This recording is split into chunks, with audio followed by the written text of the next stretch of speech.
Eu quero que tu imagine uma estalagem na beira da estrada, bem típica daqueles filmes medievais, Game of Thrones. Talvez um pouquinho uma pegada mais oriental, porque a gente está falando aqui do interior da Turquia, no século VI.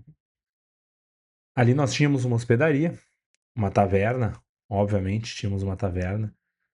Imaginem a cena da taverna, os copos batendo na mesa, as canecas. E, obviamente, para que não se tenha dúvida, tínhamos também um prostíbulo. A dona do lugar, Maria, era uma cortesã, junto com a mãe e com a irmã, trabalhavam as três. E naquele lugar nasceu um menino que ia se tornar um dos maiores santos da Igreja Oriental. O pai dele era um acrobata do hipódromo de Constantinopla, que passava pela cidade montado num camelo, literalmente. Esse menino cresceu ali entre os viajantes, os bêbados, as prostitutas, e ele vai acabar dentro de uma gaiola de ferro pendurada numa montanha, recusando a cátedra episcopal e profetizando a queda de imperadores. Hoje é o dia de São Teodoro de Sicyon, ou São Teodoro de Ciceone, né, se a gente for pegar uma tradução portuguesa. Sicyon, na Galácia, lá na Turquia. Eu tô aqui todo santo dia pra gente descobrir juntos todos os santos do dia. Eu sou o Thiago Lacerda, esse é o Todo Santo Dia do dia 22 de abril. E dentre tantos santos que nós veremos hoje, um deles, como sempre, a gente vai comentar mais, vai trazer no destaque, vai contar a história, que é São Teodoro de Cícero, um santo do século, da virada ali do século VI para o século VII, da Turquia. Ou seja, a gente já está falando de Império Bizantino, está falando aqui da Galácia especificamente, que é uma região mais no centro da Turquia, aqui do século VI. O Império Bizantino está no auge. Justiniano era o imperador, governava. As igrejas lá são enormes, os mosteiros se multiplicam. Mas no interior, longe de Constantinopla, a vida é muito mais dura, muito menos cosmopolita, muito menos glamourosa. E glamourosa aqui eu tô falando muito entre aspas, né? A gente sabe a comparação da vida de hoje com a vida de antigamente, mesmo nos mais ricos. As estradas romanas ali, elas ainda cortam a paisagem, a gente lembra, a gente tá falando de Império Bizantino, que é o Império Romano que perdeu o Ocidente, digamos. Né? Então, obviamente, a influência oriental na cultura, nos costumes, na arquitetura, muda a cara, mas estamos falando de Império Romano, tá? Então, toda aquela questão das estradas, da movimentação que existia no Império Romano, segue ali. E ao longo dessas estradas, o que nós víamos com muita frequência eram estalagens, justamente alimentando esse ímpeto viajante que era muito típico do Império Romano desde sempre. Nessas estalagens, a gente tem a, o serviço, né, do dormitório, a gente tem um restaurante para restaurar as forças, então tem ali a taverna que servia bebidas, que servia comida, tem os quartos e tem um serviço que, em geral, muitos viajantes pediam, que era a companhia, entre aspas. É ali, é num desses locais que é ao mesmo tempo uma espécie de prostíbulo, de estalagem, de taverna, tudo ao mesmo tempo, né? Uma hospedaria junto. É num desses lugares tão comum quanto qualquer outro que nasceu lá na vila de Sicyon, São Teodoro, perto de Anastasiópolis. O pai dele, Cosmas, né, era o que a gente hoje diria que é um artista de circo, era um acrobata no hipódromo imperial, é, tra- trabalhava de fato montado em camelos, e num dia passando por Sicione, né, por Sicyon, a serviço do imperador, ele conheceu Maria, que trabalhava na estalagem, e dessa relação então que nasce São Teodoro, né, ou seja, um santo que cresceu já sem pai, que é, sabia quem era o pai, mas não viveu com ele. e viveu com a mãe nessa vida que a gente está descrevendo. Desde cedo, São Teodoro é, era diferente daquilo que o ambiente lhe sugeria, daquilo que o ambiente quase impulsionava.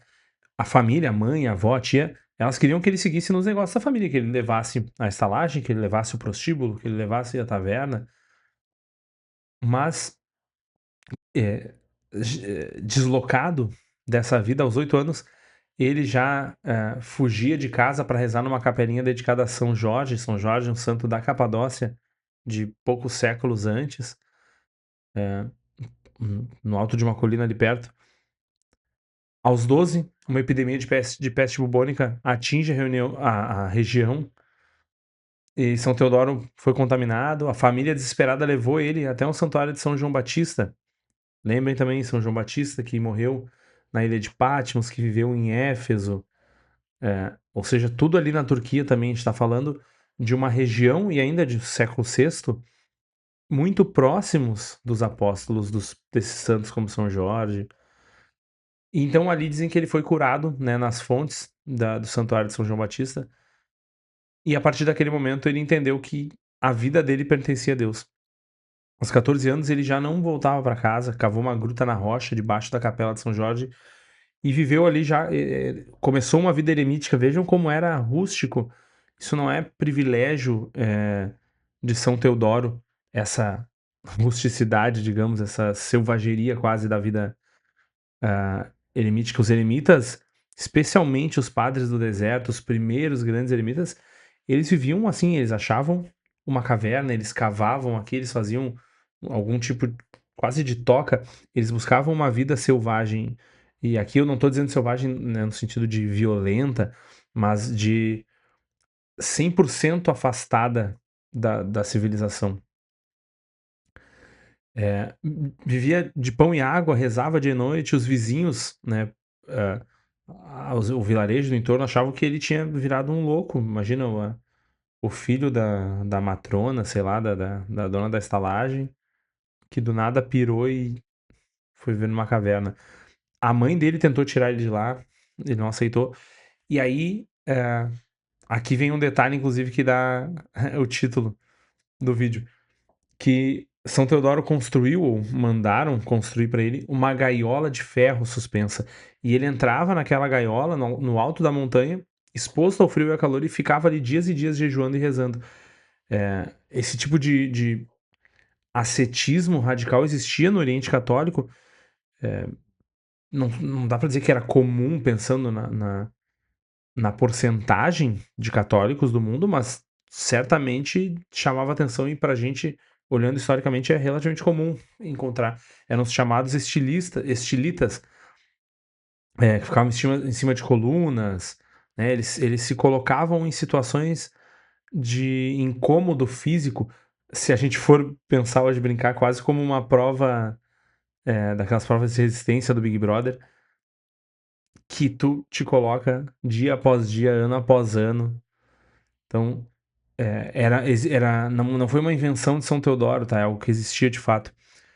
O bispo da cidade vizinha, Teodósio, ficou impressionado com aquela vida ascética e o ordenou diácono e presbítero aos 18 anos, né? Ou seja, antes da idade canônica para virar presbítero, ele foi ordenado presbítero.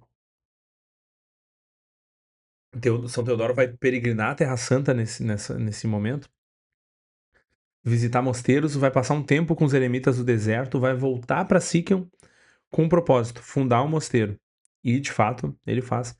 Só que o povo de Anastasiópolis queria mais. Eles elegeram São Teodoro bispo da cidade.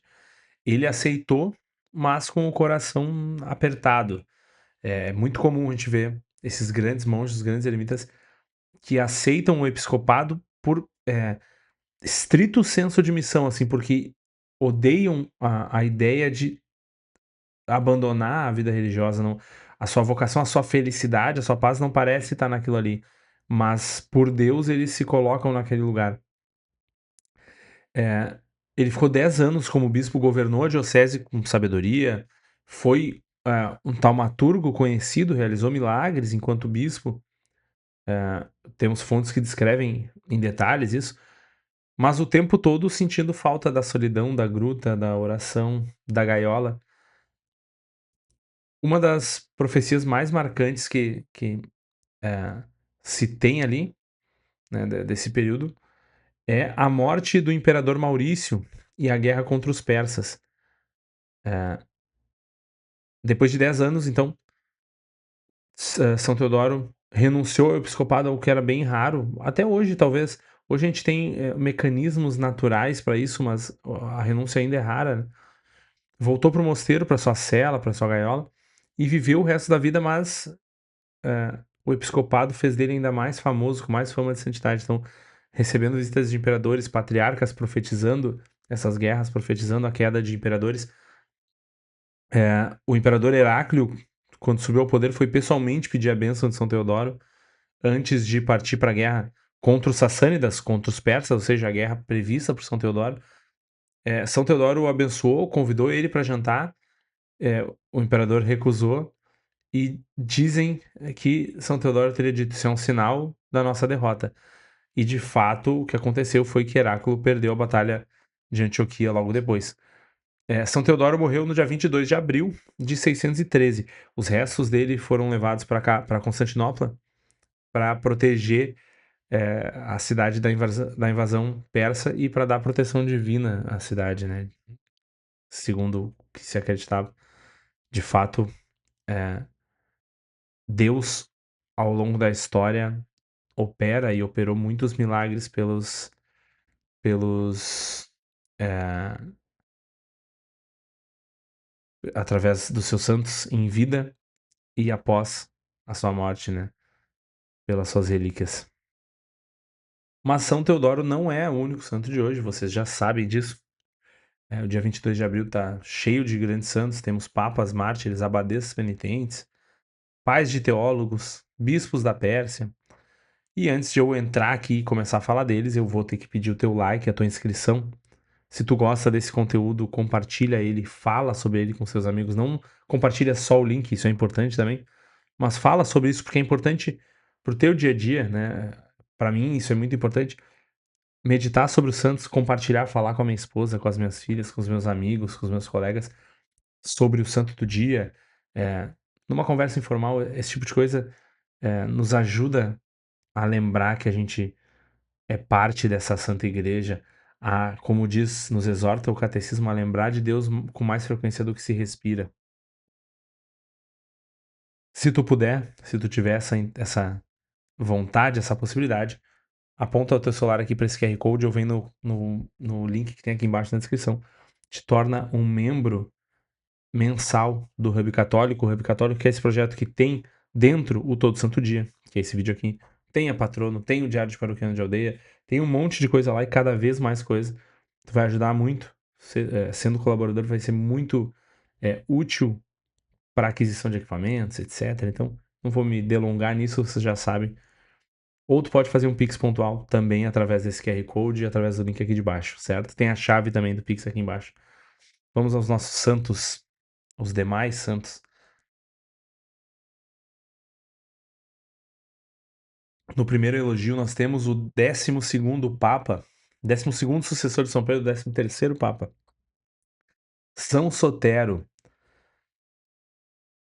que governou a igreja por volta do ano 170, ficou conhecido pela sua caridade extraordinária, enviava auxílio material para as comunidades católicas perseguidas e para os prisioneiros condenados às minas, e morreu por volta de 175, venerado como mártir, né, desde então. Embora os detalhes do martírio não tenham ficado registrados com tanta clareza, assim, a gente não tem tantas informações sobre o processo do martírio. Mas ele está presente em listas de mártires já dos primeiros séculos. No segundo elogio, Santos Epídio e Alexandre, mártires de Lyon, dois nobres de Lyon.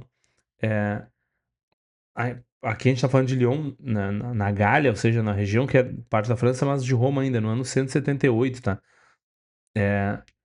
Epipódio, eu acho que eu falei a pronúncia errada, eu falei Epípodio, sei lá, mas é Epipódio.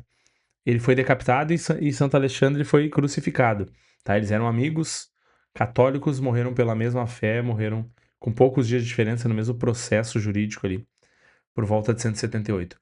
São Leônidas de Alexandria foi o pai de Orígenes, que não é santo, tá? Orígenes não é santo. O que os registros que nós temos, inclusive, indicam que provavelmente Orígenes morreu em heresia, tá? Mas é um grande historiador e, de fato, é alguém que teceu grandes comentários sobre a Bíblia e tudo mais. Então, São Leônidas de Alexandria, o pai de Orígenes, foi um homem de profunda fé que viveu ali na virada do século, morreu no ano 204, do século II para o século III, e ele foi preso e decapitado em Alexandria durante a perseguição do imperador Severo. Inclusive, dizem que quando soube da prisão do pai, Orígenes, ainda jovem, provavelmente adolescente, quis se entregar também e a mãe teve que esconder as roupas dele para impedir ele, né? A única possibilidade dele seria sair nu. No quarto elogio temos outro papa, São Caio, o 29º papa, governou a igreja ali entre 283 e 296. Ele era parente do imperador Diocleciano, né, o mesmo Diocleciano que vai desencadear a maior perseguição contra os católicos logo depois. E dizem que São Caio visitava secretamente os prisioneiros católicos nas catacumbas e organizava a resistência da fé nos subterrâneos de Roma. Ele morreu em 296, né, o último ano do seu pontificado.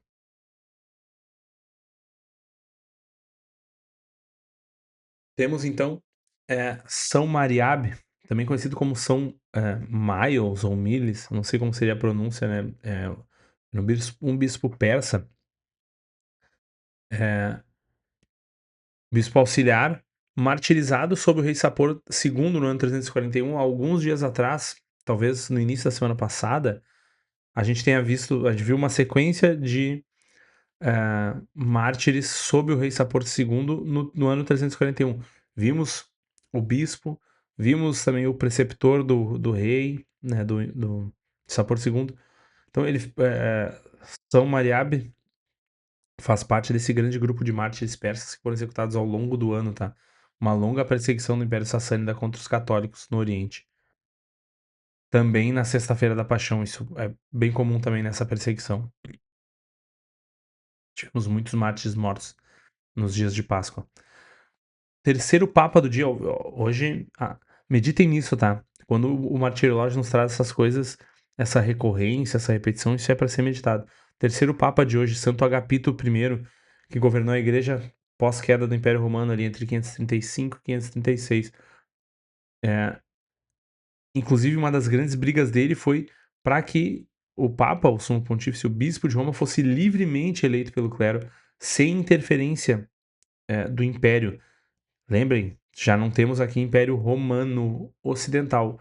Temos aquilo que nós chamamos de Império Bizantino, que é ainda o Império Romano para eles na época, né, mas que hoje nós entendemos como Império Bizantino. Ele foi enviado em missão diplomática a Constantinopla pelo rei Teodato, que era um rei ostrogodo. Lembrem que a Itália estava sob os ostrogodos. Para tentar dissuadir o imperador Justiniano de invadir a Itália, não conseguiu evitar a guerra, mas conseguiu depor o patriarca monofisita de Constantinopla e consagrar um ortodoxo, e aqui eu não estou falando de igreja cismática, ortodoxa, não, mas de fato um patriarca que segue a ortodoxia da fé, que segue a fé católica raiz de fato. Santo Agapito I morreu em Constantinopla no dia 22 de abril de 536. No sétimo elogio, São Leão de Sens, cidade na região da França, no século VI, bispo de Sens, governou a diocese com zelo pastoral, morreu em... Não temos a data, morreu no século VI, não temos uma data precisa, mas o martiriológio, se eu não me engano, ele nos indica que ele é confessor, portanto ele provavelmente sofreu algum tipo de perseguição, não se tornou mártir apenas, né? No oitavo elogio temos São Teodoro de Siquion, já falamos sobre ele. No nono elogio, Santa Oportuna, uma grande abadesa do mosteiro de Montreuil, na região de Sèze, na Normandia, que ficou muito conhecida pela austeridade extrema, pelo espírito de penitência, e governou o mosteiro por volta do ano 770. o seu nome, Oportuna, se tornou profético, né, de algum modo, porque ela era a pessoa certa no momento certo, né, a oportunidade da divina providência para guiar aquela comunidade foi uma santa muito importante naquela região. No 10º elogio temos Santa Senhorinha, a abadesa do Mosteiro Beneditino de Basto, em Portugal, uma das santas mais veneradas até hoje no norte de Portugal, é, com culto plenamente vivo na região do norte ali. Ela viveu no século X, morreu ali por volta de 980, e é a padroeira da cidade de Basto, onde fica o seu mosteiro. E o seu santuário, o Santuário de Santa Senhorinha, ainda é um local de peregrinação hoje. Por fim, no 11º elogio, o beato Francisco Venimbeni, que era um sacerdote franciscano da cidade de Fabriano, na Itália, se tornou superior do convento e se dedicou à pregação à caridade, morreu em 1322, portanto, antes de fechar um século ali de franciscanos, já temos esse grande superior beato, tendo inclusive um culto, já processo de beatificação formal, né? Teodoro, então, São Teodoro de Siquion, que foi o nosso destaque de hoje, não foi o único santo, tivemos grandes santos, 3 grandes papas, inclusive muitos bispos. Lembrem sempre, peçam ao seu bispo, aos santos bispos de hoje pelo seu bispo diocesano. Nunca esqueçam disso. Me conta aí, qual santo te chamou mais atenção? Qual que tocou teu coração? Algum deles, ao menos, se sobrepôs aos outros, certamente. Então, me conta aqui nos comentários se eu quero saber. Me explica por quê. Deixa o teu like, a tua inscrição. Se tu puder, ajuda aqui no QR Code. E eu te espero amanhã para mais um Todo Santo Dia. Tchau.